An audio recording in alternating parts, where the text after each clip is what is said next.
সোফায় বসে কফি খাচ্ছি আর টিভি দেখতেছিলাম। হঠাৎ ভাবি হাসপাতাল থেকে বাসায় আসলো। আসলে ভাবি একজন ডাক্তার।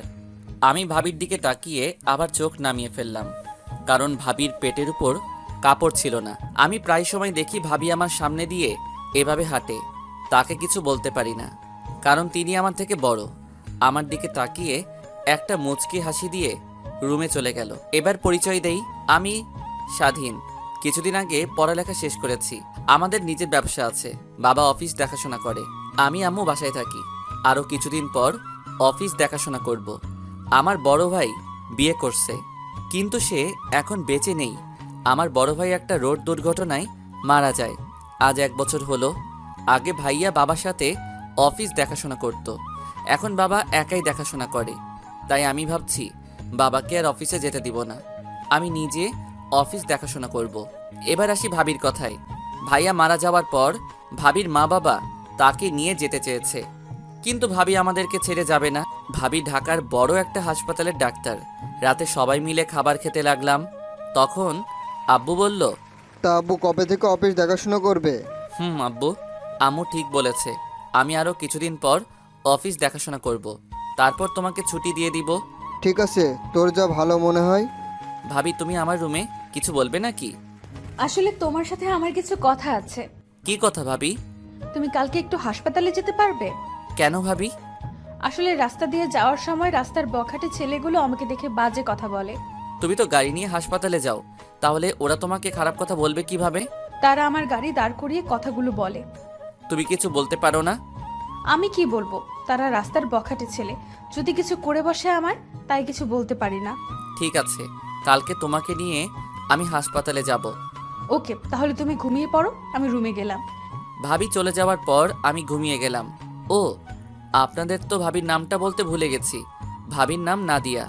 সকালে ঘুম থেকে উঠে ফ্রেশ হয়ে নাস্তা করে ভাবি আর আমি গাড়ি নিয়ে হাসপাতালে যেতে লাগলাম। হঠাৎ রাস্তার মাঝে কিছু ছেলে দাঁড়িয়ে গেছে। আমি ভাবিকে গাড়িতে বসিয়ে তাদের সামনে গেলাম। কি হয়েছে এখানে? তোকে বলবো কেন, আমরা তো গাড়ির ভিতরে পাখিটাকে দেখতে আসলাম। ও, তার মানে তোরা প্রতিদিন ওনাকে ডিস্টার্ব করিস? করলে তোর কোনো সমস্যা? তাহলে আজকে দেখি তোরা আমার সামনে ওনাকে টাচ করে দেখা। টাচ করলে তুই কি করবি? আগে করে দেখ, তারপর আমি কি করি তোরা সবাই দেখবি। ওই জীবন গাড়ির ভিতর থেকে পাখিটাকে বের করে নিয়ে আইতো, দেখি ও আমাদের কি করতে পারে। আর যদি কখনো শুনি তোরা ওনাকে রাস্তার মাঝখানে দাঁড় করিয়ে খারাপ কথা বলছিস, তখন তোদের উপরে পাঠিয়ে দিব। কথাটা মনে রাখিস। পরে সবগুলো আমার পা ধরে ক্ষমা চেয়ে চলে গেছে। তারা আর জীবনে এমন কাজ করবে না। তারপর আমি গাড়িতে গিয়ে বসলাম। হঠাৎ ভাবি বলল, কি ব্যাপার স্বাধীন, তোমার হাত থেকে তো রক্ত পড়ছে। হয়তো তারা ছুরি দিয়ে কেটে দিছে। তোমাকে কে বলেছে তাদের সাথে মারামারি করতে? তোমাকে ছাড়া আমি কি নিয়ে বাঁচবো? আমাকে ছাড়া কি নিয়ে বাঁচবেন মানে? মানে তোমাকে ছাড়া আব্বু আম্মু কি নিয়ে বাঁচবে, তাই বলছি। আমি মনে হয় অন্যটা শুনেছি। তুমি এমনিই বেশি শুনো। কথা না বলে বসে থাকো, হাসপাতালে যাওয়ার পর হাতে ব্যান্ডেজ করে দেব। কিছুক্ষণ পর হাসপাতালে চলে আসলাম। এখন আর ভাবি বলবো না, নাম ধরে বলবো। নাদিয়া আর আমি হাসপাতালে ঢুকে নাদিয়ার কেবিনে চলে গেলাম। তারপর ভাবি আমার হাতে ব্যান্ডেজ করে দিল। ভাবির সাথে কিছুক্ষণ কথা বলে বাসায় চলে আসলাম। দেখতে দেখতে আরও 5 দিন চলে গেছে। আজকে থেকে অফিসে যাব, আর এখন থেকে নাদিয়াকে অফিসে যাওয়ার সময় হাসপাতালে দিয়ে অফিসে যেতে হবে। এটা আব্বু আম্মুর আদেশ। সকালে ঘুম থেকে উঠে ফ্রেশ হয়ে রেডি হয়ে নিচে গেলাম। সবাই আমার দিকে হা করে তাকিয়ে আছে। আমি তো কিছুই বুঝতে পারছি না। আমি কি কোনো এলিয়েন নাকি? আমাকে দেখার কি আছে? কি ব্যাপার, তোমরা সবাই আমার দিকে এভাবে তাকিয়ে আছো কেন? তোকে তো আজকে চেনা যাচ্ছে না, তোকে আজকে রাজপুত্রের মতো লাগছে। দেখতে হবে না ছেলেটা কার? ও কি তোমার একা ছেলে? ও আমাদের ছেলে। বস বাবা, নাস্তা কর। ভাবি কোথায়? নাদিয়া রেডি হয়ে আসছে, তুই নাস্তা কর। না, ভাবি আসলে সবাই একসাথে করব। কিছুক্ষণ পর নাদিয়া এসে বলল, আমি রেডি। আমি ভাবির দিকে তাকিয়ে অবাক হয়ে গেলাম। ভাবিকে দেখতে আজকে পরীর মতো লাগছে। ভাবি আজকে শাড়ি পরেছে। হঠাৎ ভাবি বলল, কি ব্যাপার স্বাধীন, এভাবে তাকিয়ে কি দেখো? ভাবি, আজকে তোমাকে দেখতে অনেক সুন্দর লাগছে। কোথাও যাবে নাকি? আবার দেখি শাড়ি পরেছো। না, কোথাও না গেলে কি শাড়ি পরা যায় না? আমি তা বলি নাই। ওর সাথে বকিস না তো নাদিয়া, বস নাস্তা কর। জি আম্মু। নাদিয়া মা, তোমাকে একটা কথা বলার ছিল, কিন্তু এখন বলবো না, কি কথা বাবা? রাতে বলবো। ঠিক আছে বাবা। তারপর নাস্তা করে বাহিরে এসে গাড়ি নিয়ে নাদিয়াকে হাসপাতালে নিয়ে যেতে লাগলাম। তখন ভাবি বলল, আচ্ছা স্বাধীন, তোমার কেমন মেয়ে পছন্দ? হঠাৎ এ কথা বলছো কেন ভাবি? না, এমনি জিজ্ঞেস করলাম। বলো না, কেমন মেয়ে পছন্দ? আমি এমন একটা মেয়েকে পছন্দ করব যে সবসময় আমার বাবা মাকে ভালোবাসবে, আমাকে ভালোবাসবে, সবার সাথে মিলেমিশে চলবে, আমার অনেক কেয়ার করবে, 5 ওয়াক্ত নামাজ আদায় করবে, কোরআন তেলাওয়াত করবে, নিজেকে সবসময় পর্দার আড়ালে রাখবে। এমন মেয়েকে আমি বিয়ে করব। তুমি কখনো কাউকে ভালোবেসেছিলে? আমি জীবনে প্রতিজ্ঞা করেছি, ভালোবাসলে বিয়ের পর বউকে ভালোবাসবো, বিয়ের আগে কাউকে ভালোবাসবো না। আচ্ছা স্বাধীন, আমাকে তোমার কেমন লাগে? এটা আবার কেমন কথা? তোমাকে তো নিজের ভাবির মতো লাগে, এবং আমি তোমাকে নিজের বড় বোনের মতো জানি। ও, নাদিয়া মনে হয় আমার থেকে এমন কথা আশা করে নাই। যাক, কথা বলতে বলতে ভাবির হাসপাতালে চলে আসলাম। ভাবিকে নামাই দিয়ে আমি অফিসে চলে আসলাম।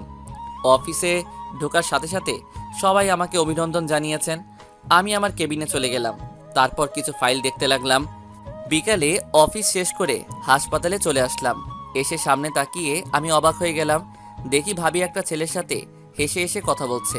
আমার কেমন যেন খারাপ লাগছে। আমার কাছে এমন লাগছে কেন? উনি যার তার সাথে কথা বলুক, তাতে আমার কি? উনি একজন ডাক্তার, সবার সাথে কথা বলতে পারে। আমার গাড়ি দেখে ভাবি ছেলেটাকে বিদায় দিয়ে গাড়িতে এসে বসলো। তারপর ভাবিকে নিয়ে বাসায় যেতে লাগলাম। আজকে প্রথম দিন অফিস কেমন লাগছে? ভালোই, সবাই আমাকে কি সুন্দর করে আপন করে নিছে। ও, আচ্ছা ভাবি, ছেলেটা কে ছিল? তুমি কোন ছেলের কথা বলছো?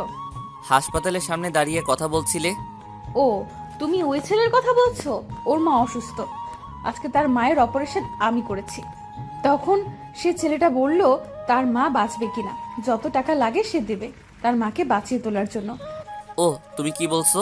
আমি বলছি মরা বাঁচা আল্লাহর হাতে, আমরা মাত্র উসিল্লা। আল্লাহর কাছে দোয়া ও প্রার্থনা করেন, দেখবেন আল্লাহ আপনার মাকে সুস্থ করে দেবেন। ও, কথা বলতে বলতে বাসায় চলে আসলাম। বাসার ভিতরে ঢুকে আমার রুমে চলে আসলাম। রাতে সবার সাথে খাবার খেয়ে রুমে চলে আসলাম। তারপর কিছুক্ষণ মোবাইল টিপে ঘুমিয়ে পড়লাম। এবার আপনাদের বলি, ভাইয়া বিয়ে করার পরের দিন মার্কেট থেকে আসার সময় গাড়ি দুর্ঘটনায় মারা যায়। আগে ভাইয়ার সাথে ভাবির প্রেম ছিল, আর আমি তেমন ভাবির সাথে কথা বলতাম না, কারণ মেয়েদের সাথে কথা বলতে আমার লজ্জা করে, তাই ভাবির সাথে তেমন কথা বলি নাই। ভাইয়া মারা যাওয়ার পর ভাবির সাথে আস্তে আস্তে কথা বলতে থাকি। নাদিয়ার বয়স বেশি না, আমার থেকে 1 বছরের বড়। নাদিয়ারা অনেক টাকা পয়সার মালিক, আমাদের থেকে তাদের 1 গুণ বেশি আছে। নাদিয়ার আম্মু আব্বু মাঝে মাঝে আমাদের বাসায় এসে দেখে যায়। তাদের এত কিছু থাকার পরেও আমাদের সাথে থাকে। মনেতে আকাশ হয়ে রয়েছে ছড়িয়ে, বলো না কোথায় রাখি তোমায় লুকিয়ে। থাকি যে বিবর হয়ে শয়নে স্বপনে, যেও না হৃদয় থেকে দূরে হারিয়ে। আমি যে ভালোবাসি শুধুই তোমাকে। খুব নিশীতে কষ্ট হলে মাথা রেখো চাঁদের কোলে, তবুও যদি কষ্ট থাকে চোখ রেখো আমার চোখে। কষ্ট রেখো না বুকের মাঝে, পাঠিয়ে দিও আমার কাছে। সকালে ঘুমিয়েছিলাম, হঠাৎ ভাবি ডাকতে লাগলো। আসলে ভাবি প্রায় সময় আমাকে সকালে ঘুম থেকে ডেকে উঠায়। আম্মু তেমন আমাকে উঠায় না। সাথে ওঠো। আর একটু ঘুমাই ভাবি। কয়টা বাজে খেয়াল আছে তোমার? কয়টা বাজে ভাবি? 9টা বাজে। আর তোমার সাথে আব্বু কি কথা বলবে, তাড়াতাড়ি উঠে ফ্রেশ হয়ে নাও। কি কথা বলবে ভাবি? আমি বলতে পারবো না, তুমি গিয়ে দেখো কি বলে। ঠিক আছে, আমি ফ্রেশ হয়ে আসছি বলে বিছানা থেকে নেমে ওয়াশরুমে চলে গেলাম। ভাবি আমার রুম গোছাতে লাগলো। আমি ফ্রেশ হয়ে বাহিরে এসে দেখি ভাবি রুম ঝাড়ু দিচ্ছে, আর ভাবি পুরো পেট দেখা যাচ্ছে, পুরো সাদা ধবধবে দেহটা। আমি চোখ সরিয়ে নিলাম। আমি বুঝি না ভাবি আমার সামনে এভাবে থাকে কেন। আমি কোনো কথা না বলে রেডি হয়ে নিচে চলে গেলাম। নিচে এসে দেখি আব্বু সোফায় বসে কফি খাচ্ছে আর পেপার পড়ছে। গুড মর্নিং আব্বু। Good morning my dear son. ভাবি বলল, তুমি নাকি আমার কি কথা বলবে? আগে নাস্তাটা করে নাও। ঠিক আছে আব্বু। আমি টেবিলে বসে নাস্তা করে নিলাম। নাস্তা করে আব্বুর পাশে গিয়ে বসলাম। এবার বলো আব্বু, কি কথা বলবে? আমি যে কথা বলবো তুমি কিন্তু না করতে পারবে না। কি কথা আব্বু? তোকে না জানিয়ে আমরা তোর বিয়ে ঠিক করে ফেলেছি। কি বলছো আব্বু? তা মেয়েটাকে কোথায় থাকে, কি করে? মেয়েটাকে তুই চিনিস? কে সে? নাম কি তার? মেয়েটা আর কেউ নয়, নাদিয়া। কি বলছো আব্বু? তুমি কি পাগল হয়ে গেলে? উনি আমার ভাবি হয়। তুমি এটা কেমন করে বললে? তোর আব্বু ঠিকই বলেছে, তুই বাবা না করিস না। মেয়েটা আর কত এভাবে দিন কাটাবে? জীবন মারা গেছে, আজ 1 বছর হয়েছে। মেয়েটার তো একটা ভবিষ্যৎ আছে। আমরা নাদিয়ার বাবা মার সাথে কথা বলেছি, তাদের কোনো অমত নেই। এটা কেমন করে হয়? বাহিরের মানুষ কি বলবে? আর উনি আমার থেকে বড়। আমি এই বিয়ে করতে পারবো না। ভাবি যদি শুনে তাহলে উনি খারাপ ভাববে। নাদিয়ার সাথে গতকাল কথা বলেছি, ও রাজি আছে। এখন তুই রাজি থাকলেই কাজী ডেকে তোদের বিয়ে পড়িয়ে দিব। কিন্তু আর কোনো কিন্তু নয়, আমরা কোনো অনুষ্ঠান করব না। শুধু তোর বাবা, আমি আর নাদিয়ার বাবা মা থাকবে, আর বিয়েটা আমাদের বাসায় হবে। তোমাদের যা খুশি করো, আমি অফিসে গেলাম বলে বাসা থেকে বেরিয়ে গাড়ি নিয়ে অফিসে চলে আসলাম। অফিসে বসে ভাবতে লাগলাম, আব্বু আম্মু এটা কিভাবে করলো? ওনাকে এতদিন ভাবি বলে এসেছি, এখন তাকে বিয়ে করতে হবে? আমার একটা জিনিস মাথায় আসছে না, ভাবি কেমন করে রাজি হলো?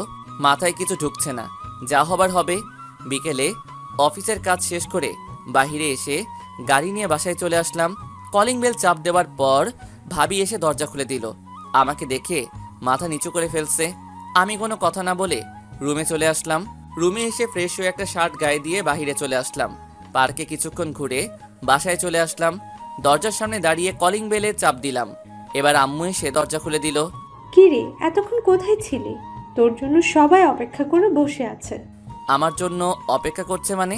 তোর আর নাদিয়ার বিয়ে আজকে রাতে হবে। তোর রুমে শেরওয়ানি রাখা আছে, ওটা পরে তাড়াতাড়ি নিচে আয়। কাজী অনেকক্ষণ ধরে বসে আছে। আজকে বিয়ে মানে? তোমরা বলছো ভাবির আব্বু আম্মুর সাথে কথা বলে কাজী ডেকে বিয়ে দিবে। নাদিয়ার আব্বু আম্মু তারাও চলে এসেছে, তুই তাড়াতাড়ি রেডি হয়ে নিচে আয়। কি আর করার, ভদ্র ছেলের মতো রুমে এসে ফ্রেশ হয়ে রেডি হয়ে নিচে চলে আসলাম। দেখি নাদিয়া সোফায় বউ সেজে বসে আছে আর মাথা নিচু করে আছে। আম্মু হাতের ইশারায় বলল নাদিয়ার পাশে বসার জন্য, আর দাঁড়িয়ে না থেকে নাদিয়ার পাশে গিয়ে বসলাম। তারপর কাজী বিয়ে পড়ানো শুরু করলো। অবাক করার বিষয় হলো, নাদিয়াকে কবুল বলতে বললে সাথে সাথে কবুল বলে ফেললো। তারপর আমাকে বলল কবুল বলার জন্য। আমি কিছুক্ষণ চুপ করে বসে আছি। আব্বু আম্মু আমাকে বারবার বলছে কবুল বলার জন্য। তাদের জোড়াজুড়িতে কবুল বলে ফেললাম। রাতে খাবার খেয়ে নাদিয়ার আব্বু আম্মু, আরে এখন তো আমার শ্বশুর শাশুড়ি হবে, তারা চলে গেছে। আমি ছাদের উপর চলে গেলাম আর ভাবতে লাগলাম, লাস্ট পর্যন্ত নিজের ভাবিকে বিয়ে করলাম। আপনারা হয়তো বলবেন আমি কেন বিয়ে করলাম। আসলে আমি আজ পর্যন্ত বাবা মার কথার অবাধ্য হই নাই, তাই তাদের কথা ফেলতে পারি নাই। তারা কথা দিয়ে ফেলছে। আমি চাই না আমার বাবা মা অসম্মানী হোক, তাই বিয়েটা করে ফেললাম। কিছুক্ষণ পর আম্মু এসে ডেকে নিয়ে গেল, তারপর আমার রুমে ঢুকিয়ে দিল। আমাকে রুমে ঢুকতে দেখে নাদিয়া খাট থেকে নেমে আমাকে সালাম করতে আসলে আমি সরে যাই। ভাবি, তুমি এটা কি করছো? তুমি ভাবি কাকে বলছো? এখন তুমি আমার স্বামী, আর বাসর রাতে স্ত্রী স্বামীর পা ধরে সালাম করা এটা নিয়ম। তুমি কিভাবে বিয়েতে রাজি হলে? আমি না তোমার ভাইয়ের মতো? তাহলে তুমি আমাকে বিয়ে করলে কেন? রাস্তায়, হাসপাতালে মানুষে অনেক কথা বলে আমাকে, তাদের কথা শুনে মাথা নিচু করে হাঁটি। তারা বলে আমার তো স্বামী নাই, তাই তাদের সাথে রাত কাটাতে। রাস্তার বখাটে ছেলেরা নানান ভাষায় কথা বলে, তাই বাবা মার কথায় না করতে পারি নাই। ঠিক আছে, তুমি ঘুমিয়ে পড়ো, আমি সোফায় গিয়ে ঘুমিয়ে পড়ি। তুমি সোফায় কেন ঘুমাবে? তুমি আমার সাথে ঘুমাবে। তুমি আমার ভাবি, তোমার সাথে আমি কি করে ঘুমাই বলো? এখন আমি তোমার স্ত্রী, সো এখন থেকে আমার নাম ধরে ডাকবে। চলো, তুমি আমার সাথে ঘুমাবে। আজকে না আমাদের বাসর রাত। তুমি বিছানায় শুয়ে পড়ো, আমি কেমন আনইজি ফিল করতেছি। হঠাৎ নাদিয়া এমন কথা বলল। আমি তো অবাক হয়ে গেলাম। তুমি কি আমার সাথে ঘুমাবে, নাকি এখন আব্বু আম্মুকে ডাক দিব? ভাবি, তুমি আমার সাথে এভাবে কথা বলছো কেন? আর একবার ভাবি বলে ডাকলে মাথা ফাটিয়ে দিব। তাড়াতাড়ি বিছানায় এসো। আমি আর কোনো কথা না বলে বিছানার একপাশে শুয়ে পড়লাম। নাদিয়ার কথা হঠাৎ এমন হলো কেন? আজ 1 বছর তো এরকম দেখি নাই। নাদিয়া লাইট অফ করে এসে আমার পাশে শুয়ে পড়লো, তারপর আমাকে পিছন থেকে জড়িয়ে ধরলো।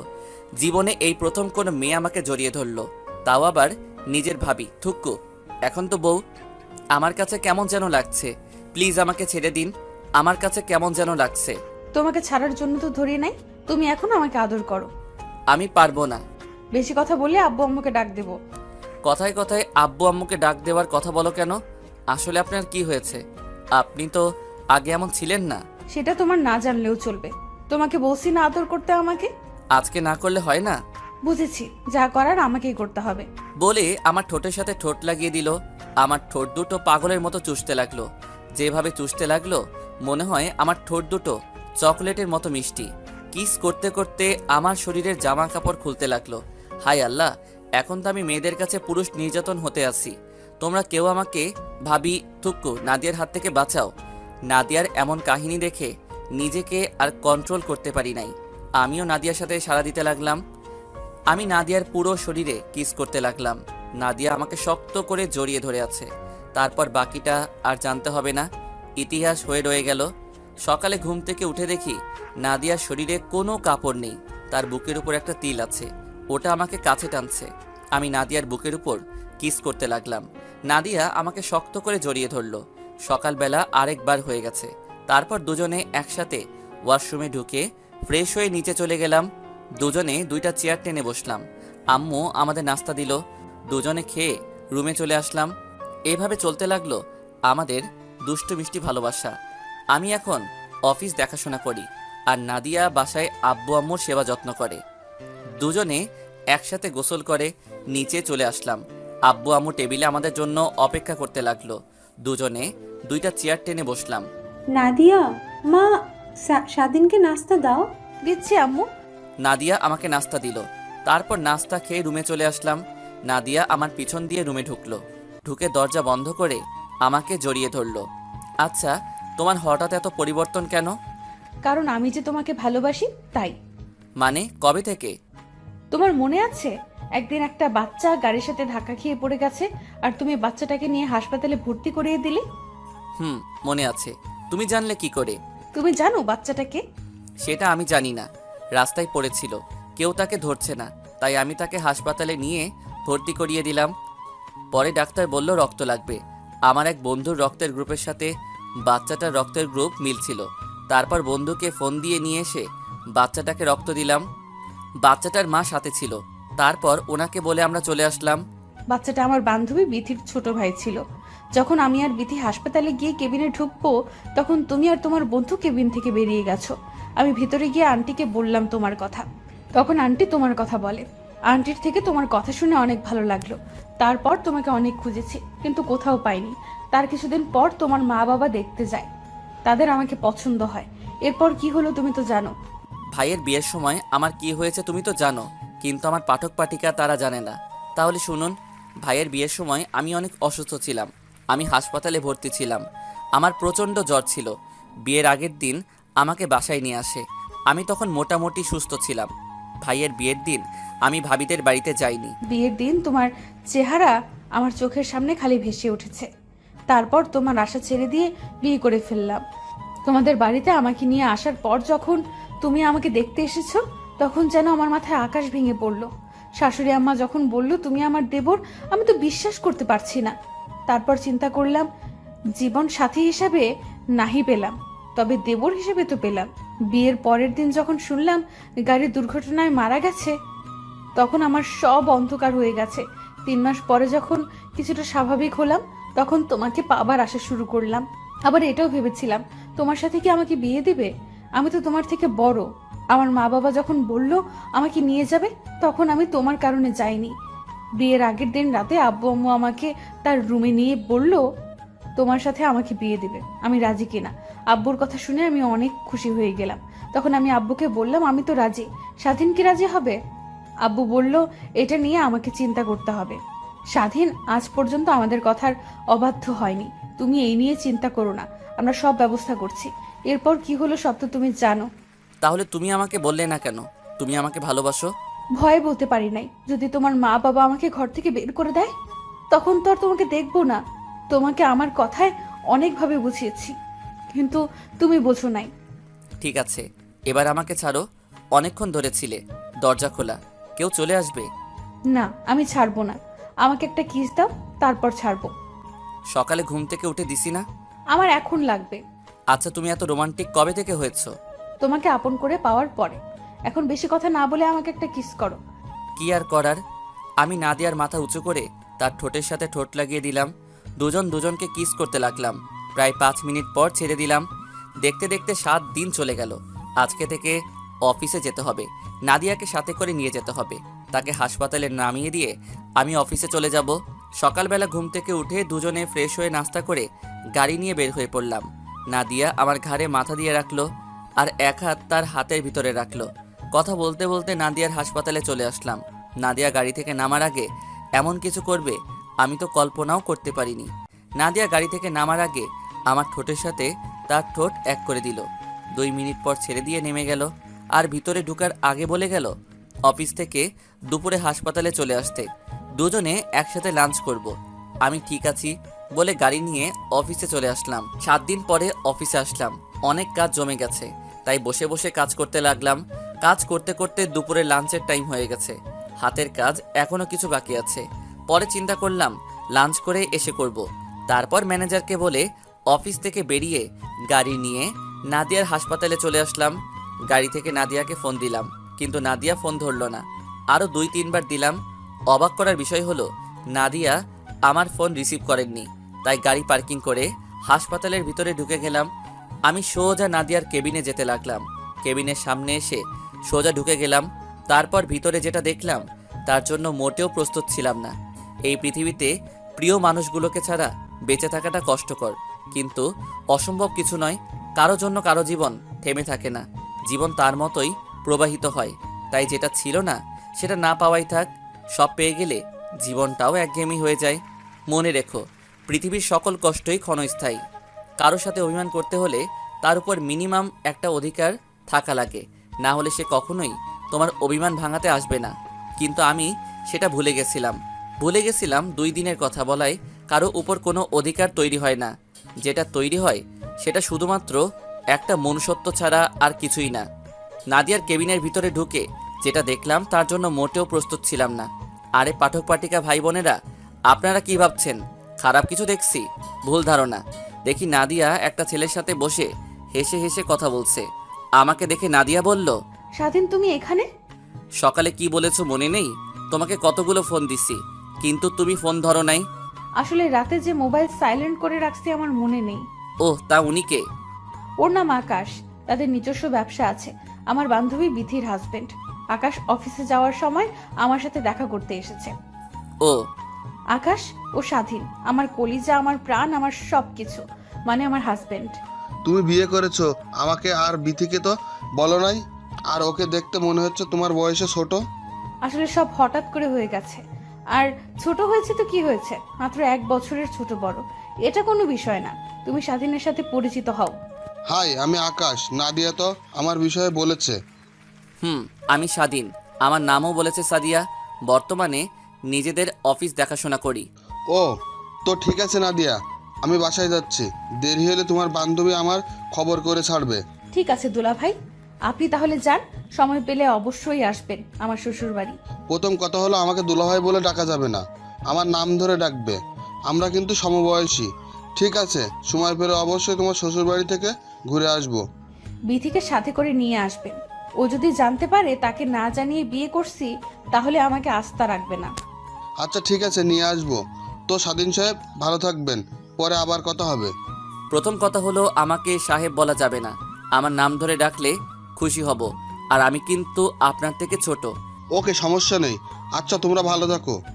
আকাশ কেবিন থেকে বেরিয়ে যাওয়ার পর নাদিয়া দৌড়ে এসে আমাকে জড়িয়ে ধরলো আর বলতে লাগলো, সরি কলিজা, আমার ভুল হয়ে গেছে। আমার মোবাইল সাইলেন্ট ছিল। তুমি রাগ করো না। আমি রাগ করি নাই। ঠিক আছে চলো, দুজনে বাইরে গিয়ে লাঞ্চ করে আসি। ঠিক আছে চলো। তারপর নাদিয়াকে নিয়ে হাসপাতাল থেকে বেরিয়ে গাড়ি নিয়ে একটা রেস্টুরেন্টে চলে গেলাম। তারপর দুজনে খাবার খেয়ে রেস্টুরেন্ট থেকে বেরিয়ে গাড়ি নিয়ে নাদিয়াকে হাসপাতালে দিয়ে আমি অফিসে চলে আসলাম। এভাবে দেখতে দেখতে আরও 2 মাস চলে গেছে। আমাদের ভালোবাসা আগের মতোই আছে। কেউ কাউকে ছাড়া থাকতে পারি না। এখন নাদিয়া নিজে গাড়ি চালিয়ে হাসপাতালে যাওয়া আসা করে। আমি অফিসের কাজে নানান জায়গায় যেতে হয়, কিন্তু নাদিয়াকে গাড়ি দেওয়ার পর একটু দেরি করে বাসায় আসে। আমরা কিছু বললে হাসপাতালে প্রচুর রোগী, তাই আসতে লেট হয়। আপনারা আবার ভাইবেন না, আমাদের ভালোবাসা কমে গেছে। ভালোবাসা আগের মতোই আছে। বেশি রাত করে আসলেও তার রোমান্টিকতা একটু কমে নাই। সকালে ঘুম থেকে উঠে দেখি নাদিয়া আমাকে জড়িয়ে ধরে আছে। তার চেহারার দিকে তাকালে আমি সব কিছু ভুলে যাই। কেমন একটা মায়া আছে নাদিয়ার চেহারায়। আমি নাদিয়ার কপালে একটা দিয়ে উঠতেই নাদিয়া আমাকে টান দিয়ে খাটে ফেলে ঠোঁটের সাথে ঠোঁট এক করে দিল। তার মানে এতক্ষণ নাদিয়া জেগেছিল। প্রায় 5 মিনিট পর ছেড়ে দিয়ে দুজনে হাঁপাতে লাগলাম। এটা কি হলো? কেন, তোমার কাছে ভালো লাগে না? এমন একটা সুন্দরী বউয়ের কিস পেলে কার না ভালো লাগে? ও তাই, তাহলে এখন আরেকবার দিব। এখন না, অফিসে যেতে হবে। আজকে অফিসে কিছু লোক নিব, তাই তাড়াতাড়ি যেতে হবে। তোমার খালি কাজ, আমিও তোমাকে এখন সময় দিতে পারি না। কি করব বলো, হাসপাতালে অনেক রোগী, তাদের সেবা যত্ন করা আমাদের দায়িত্ব। আমি কি তোমাকে কিছু বলেছি? আমি চাই তুমি সব সময় মানুষের সেবা যত্ন করে যাও। তুমি তো জানো আমি গরিব দুঃখী মানুষের সেবা বিনামূল্যে করি, তাদের কষ্ট আমার সহ্য হয় না। আমি তো জানি আমার জানুটা কেমন। এবার উঠো।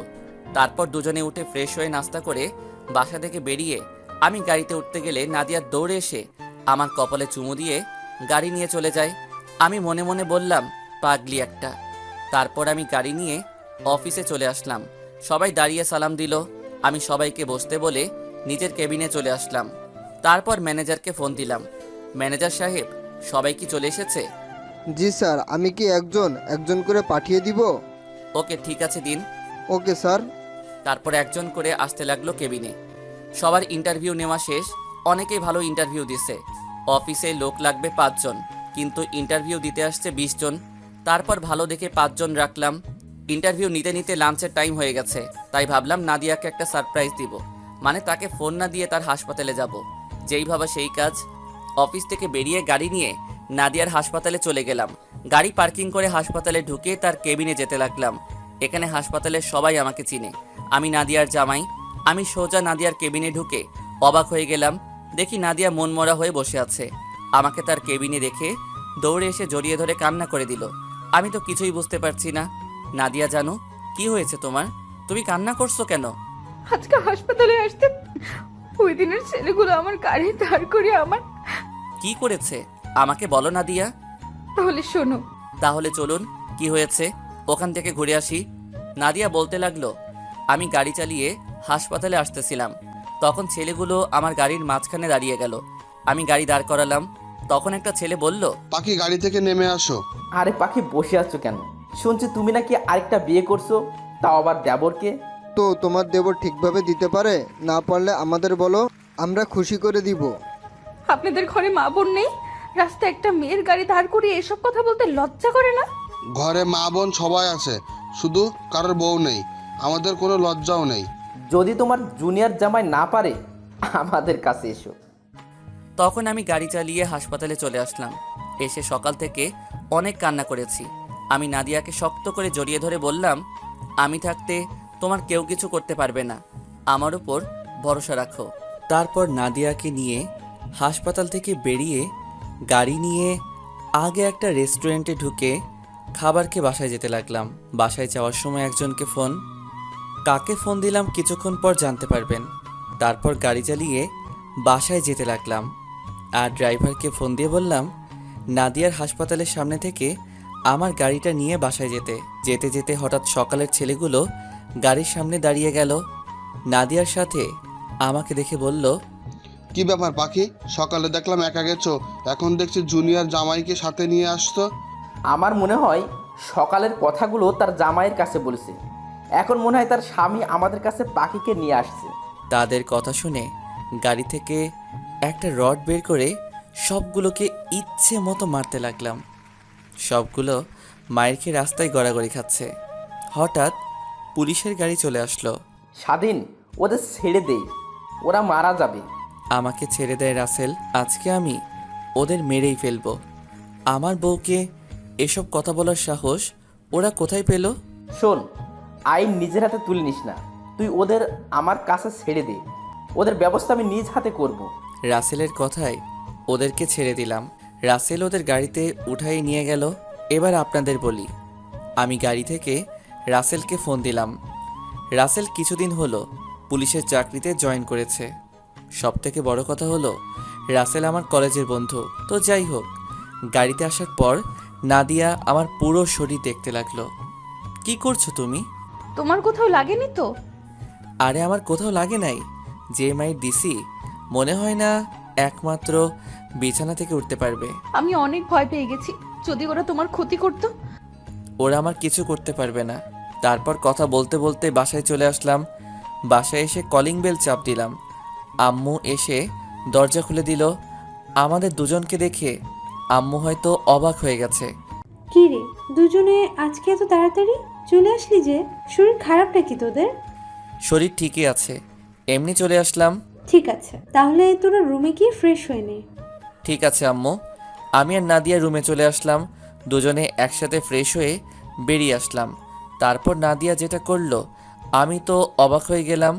মানুষের মাঝে আছে মন, মনের মাঝে প্রেম, প্রেমের মাঝে জীবন, জীবনের মাঝে আশা, আশার মাঝে ভালোবাসা, আর সেই ভালোবাসার মাঝে শুধুই তুমি। আমার ভালোবাসা সেদিন সার্থক হবে যেদিন ভালোবাসার মানুষটি এক ফোঁটা চোখের জল ফেলে বলবে, আমি শুধু তোমাকেই ভালোবাসি। তারপর নাদিয়া যেটা করলো আমি তো অবাক হয়ে গেলাম। নাদিয়া আমাকে বিছানায় ফেলে দিয়ে আমার ঠোঁটের সাথে ঠোঁট লাগিয়ে দিল। প্রায় 5 মিনিট পর ছেড়ে দিল।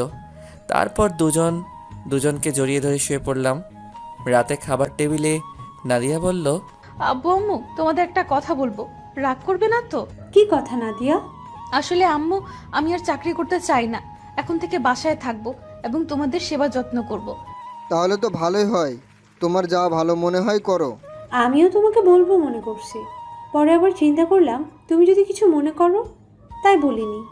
এখানে মনে করার কিছু নেই আম্মু, তোমরা তো আমার সব। তোমরা যেভাবে বলবে আমি তো সেভাবেই চলবো। তা হঠাৎ তোমার এই কথা মনে হলো কেন? আসলে বাবা মা বাসায় একা একা থাকে, তাদের বয়স তো আর কম হয় নাই, তাই আমি ভাবলাম চাকরি ছেড়ে দিয়ে তাদের সেবা যত্ন করব। ও, তারপর রাতের খাবার খেয়ে রুমে চলে আসলাম। আমি গিয়ে বিছানায় শুয়ে পড়লাম। নাদিয়া আমাকে পিছন থেকে জড়িয়ে ধরলো। ওই, আমাকে আদর করো না কেন? তুমি জানো না তোমার আদর না পেলে আমার ঘুম আসে না? তোমাকে আদর করবো না তো কাকে করবো জানো? যদি আদর করবে তাহলে ওই দিকে ফিরে শুয়ে আছো কেন? আচ্ছা বাবা, সরি। আসো, তোমাকে এবার আদর করি।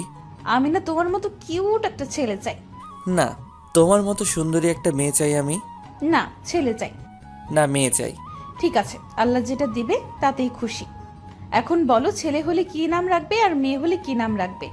ছেলে হলে নাম রাখবো রিমন, আর মেয়ে হলে নাম রাখবো রাইসা। খুব সুন্দর নাম, আমার অনেক পছন্দ হয়েছে। কিন্তু আমার যে অনেক কষ্ট করতে হবে। করতে হলে করবে। তাহলে আসো, মিশন শুরু করে দেই। তোমার লজ্জা করছে না? সব পাঠক পাঠিকারা শুনছে আর দেখতে আসছে। ও মা, তারা দেখলে সমস্যা কোথায়? তারা আমাদের এসব দেখে শিখবে কেমন করে বউকে আদর করতে হয়। তারা না শিখলে তো জীবনে বাবা ডাক শুনতে পাবো না। তোমার মুখে কিছুই আটকায় না। আমি জানি আমার পাঠক পাঠিকারা কাউকে কিছু বলবে না, তারা অনেক ভালো। তাদের দেখে বোঝা যাচ্ছে সবগুলো লুচ্ছা। ওই, তুমি আমার পাঠক পাঠিকাদের লুচ্চা বলছো কেন? লুচ্চা নয় তো কি? এতক্ষণ ধরে আমরা কি কথা বলছি সব কান পেতে শুনতে আছে। ঠিক আছে, তাহলে আমি লাইটটা অফ করে দেই, তাহলে অন্ধকারে কিছু দেখবে না। আমি লাইটটা অফ করে দিয়ে নাদিয়াকে জড়িয়ে ধরে তার পুরো শরীরে কিস করতে লাগলাম। নাদিয়া আমাকে শক্ত করে জড়িয়ে ধরে আছে। আস্তে আস্তে নাদিয়ার পেটের উপর কাপড়টা সরিয়ে কিস করতে লাগলাম। নাদিয়া আমার মাথার চুল খামচে ধরল। তার নাদিয়ার নাভির নিচে আসতে লাগলাম। ও মা, নাদিয়া তো ঠিকই বলেছে, আমার পাঠক পাঠিকারা অনেক লুচ্চা। আমরা বউ জামাই কী করছি সব কিছু দেখছে, অনেক দেখছেন। আর দেখা লাগবে না। আমি এখন সন্তান আনার মিশনে আছি। বিয়ে করে জেনে নেবেন তারপর কি করেছি আমরা। তো দেখতে দেখতে আরও 1 মাস চলে গেল। আমি এখন অফিসের কাজে ব্যস্ত থাকি। নাদিয়া বাসায় আব্বু আম্মুর সেবা যত্ন করে। আমার আর নাদিয়ার ভালোবাসা আগের মতো আছে। একদিন অফিস থেকে দুপুরে বাসায় এসে কলিং বেল চাপ দিলাম। কাজের লোক এসে দরজা খুলে দিল। আমি ভিতরে ঢুকে তো অবাক হয়ে গেলাম। দেখি নাদিয়া রাসেলের সাথে কথা বলছে সোফায় বসে। রাসেল আসবে আমাকে তো বলে নাই। নাদিয়া আমাকে দেখে বলল, কি ব্যাপার, তুমি আজকে দুপুরে চলে আসলে যে? অফিসে তেমন কাজ ছিল না, তাই ভাবলাম বাসায় চলে যাই। এসেছো, ভালো করেছো। দেখো কে এসেছে। কিরে, তুই কখন আসলি? আমাকে তো জানালি না। আসলে আমি জানতাম না যে তুই অফিসে, আমি মনে করছি তুই বাসায়। তাই ভাবলাম তোকে সারপ্রাইজ দেব, কিন্তু বাসায় এসে দেখি ভাবি আর তোর আঙ্কেল আন্টি। আমি তোমাকে ফোন দিতাম, কিন্তু তার আগেই তুমি চলে আসলে। তা কি মনে করে আসলি? তুই তো এখন আগের মতো আমাদের বাসায় আসিস না। আমি কিন্তু এমনি আসি নাই, তোদের দাওয়াত দিতে এসেছি। কিসের দাওয়াত? আগামী শুক্রবার আমার বিয়ে, তোদের সবাইকে কিন্তু যেতে হবে। ঠিক আছে যাব। তা মেয়েটা কে? মেয়েটা আর কেউ নয়, সাদিয়া। তুই কোন সাদিয়ার কথা বলছিস? তোর মামা তো বোন সাদিয়া? হুম। সাদিয়া তো তোকে পাত্তা দিত না, তাহলে বিয়েতে রাজি হলো কিভাবে? আগে দেয় নাই, কিন্তু এখন সে আমাকে ভালোবাসে। আগে পাত্তা দেয় নাই কারণ সে পড়ালেখা শেষ না করে আমার সাথে প্রেম করতে পারবে না। পুলিশের চাকরি নেওয়ার কিছুদিন পরে সে এসে আমাকে ভালোবাসার কথা বলেছে। যাক, তাহলে তো ভালোই, তোর ভালোবাসার মানুষকে আপন করে পাবি। তো আজকে উঠি, আর অনেক আত্মীয় স্বজন আছে, তাদের গিয়ে দাওয়াত দিতে আসতে হবে। এখন কোথাও যাওয়া হচ্ছে না, লাঞ্চ করে কিছুক্ষণ রেস্ট নিয়ে তারপর বাসায় যাবে। আজকে না ভাবি, অন্য একদিন বউকে সাথে করে নিয়ে এসে খেয়ে যাব। তাহলে ঠিক আছে। তারপর রাসেলকে বিদায় দিয়ে রুমে চলে আসলাম। দেখতে দেখতে রাসেলের বিয়ের দিন চলে এসেছে। আমি রেডি হয়ে সোফায় বসে আছি। নাদিয়ার এখনো সাজা হয় নাই। মেয়েদের সাজতে এত সময় লাগে? হঠাৎ নাদিয়া আমাকে ডাকতে লাগলো। আমি উঠে রুমে গিয়ে দেখি নাদিয়া শাড়ির কুচিটা লাগাতে পারছে না। জান, আমার শাড়ির কুচিটা লাগাতে পারছি না, তুমি এসে লাগিয়ে দাও। আমি তো শাড়ির কুচি লাগাতে পারি না। সমস্যা নেই, আমি তোমাকে দেখিয়ে দিচ্ছি, তুমি এদিকে আসো। আমি নাদিয়ার সামনে গেলাম। নাদিয়ার পেটের উপর কোনো কাপড় নেই, সাদা ধবধবে পেটটা। আমি তার পেটের উপর তাকিয়ে আছি। নাদিয়া আমার দিকে তাকিয়ে দেখে আমি তার পেটের দিকে তাকিয়ে আছি। এখন দেখা লাগবে না, তোমার জিনিস সারা জীবন দেখতে পাবে। আমি আর কোনো কথা না বলে নাদিয়ার কথা মতো শাড়ির কুচিটা পরিয়ে দিতে লাগলাম। যখন কুচিটা পেটের উপর দিয়ে ঢুকিয়ে দিলাম, নাদিয়া চোখ বন্ধ করে আমাকে জড়িয়ে ধরলো। তো যাই হোক, বাসা থেকে বেরিয়ে গাড়ি নিয়ে রাসেলের বাসায় চলে গেলাম। ও, আপনাদের তো বলতে ভুলে গেছি, আজকে রাসেলের গায়ে হলুদ। রাসেলের বাসার সামনে এসে দেখি বাড়িটা অনেক সুন্দর করে সাজিয়েছে। তারপর গাড়ি পার্কিং করে দুজনে ভিতরে গেলাম। বাসার ভিতরে ঢুকে দেখি সব ময়দা সুন্দরী চারপাশে ঘোরাঘুরি করছে। নাদিয়া আমার হাত ধরে আছে। আঙ্কেল আন্টির সাথে কথা বললাম আর নাদিয়াকে পরিচয় করিয়ে দিলাম। আন্টি নাদিয়াকে ভিতরে নিয়ে গেল আর আমাকে বলল রাসেল তার রুমে আছে। আমি আর দাঁড়িয়ে না থেকে রাসেলের রুমে চলে আসলাম। এসে দেখি শালা হবু বউয়ের সাথে ফোনে কথা বলছে। আমি পিছন থেকে গিয়ে মোবাইলটা হাতে নিয়ে কেটে দিলাম। কিরে শালা, কালকে তো একেবারে নিয়ে আসবি, তাহলে এত কথা বলার কি প্রয়োজন? আমি ওরে ফোন দিই নাই, ও নিজেই খালি ফোন দেয়। ও, তা তুই কখন আসলি? ভাবি আসে নাই? আন্টি নাদিয়াকে নিয়ে তাদের রুমে গেছে। তো তোর অনুষ্ঠান কখন শুরু হবে? এই তো কিছুক্ষণ পর। তুই নিচে যা, আমি রেডি হয়ে আসতেছি। আচ্ছা ঠিক আছে। আমি আর কোনো কথা না বলে রাসেলের রুম থেকে বেরিয়ে নিচে চলে আসলাম। নিচে এসে যেটা দেখলাম সেটা দেখে মাথা পুরো গরম হয়ে গেল। নিচে এসে দেখি নাদিয়াকে কিছু ছেলে ডিস্টার্ব করছে। নাদিয়ার শরীরের নানান জায়গায় হাত দেওয়ার চেষ্টা করছে। নাদিয়া দাঁড়িয়ে কান্না করছে। চলুন ছেলেগুলো নাদিয়াকে কি বলছে শুনে আসি। এই সুন্দরী, তোমার বাড়ি কোথায়? তোমাকে দেখতে না ভেরি সেক্সি লাগছে। আমাদের সাথে যাবে? তোমাকে পুষিয়ে দিব। এরকম ছিল তাদের কথাগুলো। আমি পিছন থেকে গিয়ে সবগুলোকে মারতে লাগলাম। বাড়ির সব আত্মীয় স্বজন এক হয়ে গেছে। মারতে মারতে সবগুলোর শরীর থেকে রক্ত বের করে ফেলেছি। এখানে কি হয়েছে? আর স্বাধীন, তুই ওদের মারছিস কেন? ওরা নাদিয়াকে খারাপ কথা বলছে। ঠিক আছে, আমি ব্যাপারটা দেখছি, তুই ভাবিকে নিয়ে ভিতরে যা। আমি আর কোনো কথা না বলে নাদিয়াকে নিয়ে বাসায় চলে আসলাম। নাদিয়া এখনও কান্না করছে। বাসায় এসে কলিং বেল চাপ দিলাম। কাজের লোক এসে দরজা খুলে দিল। আমি আর নাদিয়া নিজের রুমে চলে আসলাম। নাদিয়া কোনো কথা না বলে ওয়াশরুমে চলে গেল। কিছুক্ষণ পর নাদিয়া বের হয়ে আসলো। আমিও ফ্রেশ হয়ে বেরিয়ে এসে দেখি নাদিয়া বালিশের নিচে মাথা দিয়ে কান্না করছে। এই জানো, তুমি কান্না করছো কেন? তাদের যে মাইট দিছি, মনে থাকলে আর কোনো মেয়ের সাথে এরকম খারাপ কথা বলবে না। তুমি আমাকে রেখে কোথায় চলে গেছো? আমি তোমাকে পুরো বাড়ি খুঁজে বের হয়েছি, হঠাৎ ছেলেগুলো আমাকে দেখে। আমি তো রাসেলের সাথে দেখা করতে গেছি আর তোমাকে আন্টি ভিতরে নিয়ে গেছে। তুমি ভিতর থেকে বেরিয়ে আসলে কেন? আমার একা একা রুমে বসে থাকতে ভালো লাগছে না, তাই তোমাকে খুঁজতে বের হয়েছি। আচ্ছা বাবা, এবার কান্না বন্ধ করো। যা হবার তা হয়ে গেছে, এখন আর কান্না করো না। আমাকে তুমি শক্ত করে জড়িয়ে ধরো। আসো। তারপর নাদিয়াকে শক্ত করে জড়িয়ে ধরলাম, নাদিয়াও আমাকে জড়িয়ে ধরলো। হঠাৎ করেই নাদিয়ার ঠোঁটে ঠোঁট লাগিয়ে দিলাম, দুজনে দুজনকে কিস করতে লাগলাম। তারপর হারিয়ে গেলাম স্বপ্নের পৃথিবীতে। ওই মেয়েরা আর কি দেখবেন, অনেক তো দেখেছেন, আর কিছু দেখা লাগবে না। আপনারা আসলে অনেক লুচু, মানে লুচ্চা। আকের স্বামী স্ত্রীর রোম্যান্স দেখেন, 5 বছর পর। ও বেবি কাম কাম কাম তুমি। হঠাৎ রিমনের মুখে এই গান শুনে আমি তো অবাক হয়ে গেলাম। তার মানে রিমন হিরো আলমের ভক্ত, কিন্তু ও এই গান কোথায় শুনছে? বাবা, তুমি এই গান কোথায় শুনছো? এটা তো তোমার মোবাইলে শুনেছি বাবা। তুমি জানো এই গান শুনে তোমার আম্মু 3 ঘন্টা জ্ঞান হারা ছিল? কেন আব্বু? সেটা তো বাবা বলতে পারবো না। শুনেছি আরো অনেক মানুষের তোমার আম্মুর মতো অবস্থা হয়েছে। কিন্তু আব্বু, আমি তো মোহনাকে এই গান শুনিয়েছি, কিন্তু ওর তো কিছু হয় নাই।